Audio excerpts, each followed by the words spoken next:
My neighbor has been mowing his lawn for 12 hours straight. I just figured out the horrifying reason why. It started at 4:43 a.m. The noise jolted me awake. It sounded like there was a giant truck revving its engine right there in our bedroom. Exhaust fumes wafted in through the open window. It was a bad way to start the day. It was even worse than when I saw the neighbor getting it down with his own sibling. Anyways, that's a story for another day. "What is that?" moaned my wife.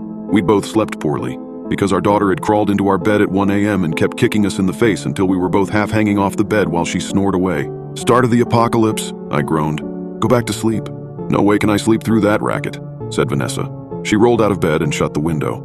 That helped a little, but it still sounded like war out there. She pulled the curtains back and looked through the window. "It's the fucking neighbor, mowing his lawn, before the sun is up. We need to have a heart-to-heart with him. Let him know that's not okay." Keegan, our daughter, woke up crying. "Guess that's that," I muttered, getting out of bed myself. "I'll go talk to him after some coffee." "Bring me some too," said Vanessa. "Papa, bring me some Smarties," said Keegan.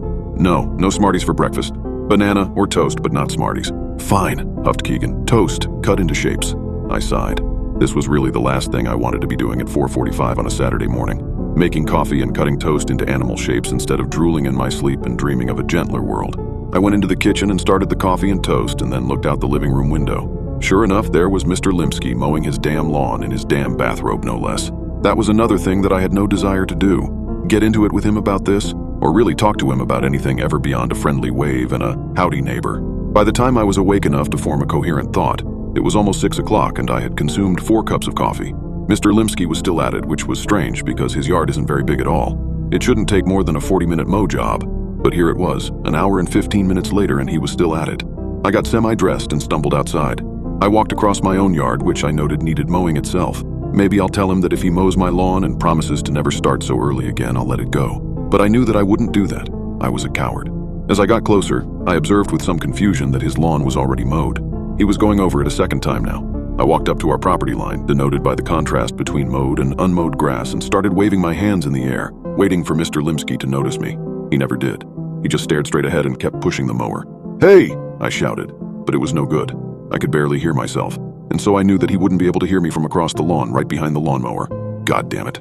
I walked across his yard until I was right behind him. "Hey!" Nothing. I tapped on his shoulder. Nothing. He just kept pushing the lawnmower onward over the already mowed lawn. I didn't know what to do. "I'll catch him after he finishes, I guess. He's in the zone." I shrugged and was getting ready to turn back to my house when I saw a trickle of what was presumably urine run down his bare leg. Jesus. I went back to my house and opened the door. Vanessa was reading a book to Keegan. She stopped when I came in and looked up. "Well, he couldn't hear me. I'll go over there once he stops. He's got to stop sometime, right? And, well, I'm a little worried about him, honestly. I saw him, wet himself." "Mr. Limsky peed his pants?" asked Keegan. She started laughing. "Well, that sometimes happens, kiddo," I said. "You used to do that. We do that a lot when we're kids, and then we don't do it for a while, and then when we get older, we sometimes do it again." That gave her something to think about anyway. "Huh," said Vanessa. "There's more," I said. "He's already done with the lawn. He's just going over it a second time. Maybe he missed a few spots?" "Nope, it's perfect. Not a blade of grass higher than any other blade of grass?" Said Vanessa. "That is strange. Do you think he's okay? Should we call somebody?" I shrugged. "Who are we going to call? The police? Tell them that our retired neighbor is mowing his lawn twice while peeing himself. What will they say to that?" Asterisk. By 8 o'clock I was done cooking the bacon, and Mr. Limsky was still at it, mowing his lawn for what must have been the 5th time. I tried not to think about it, but it was hard. "After breakfast we should go somewhere," I said. "It's a beautiful day. No sense staying cooped up all day."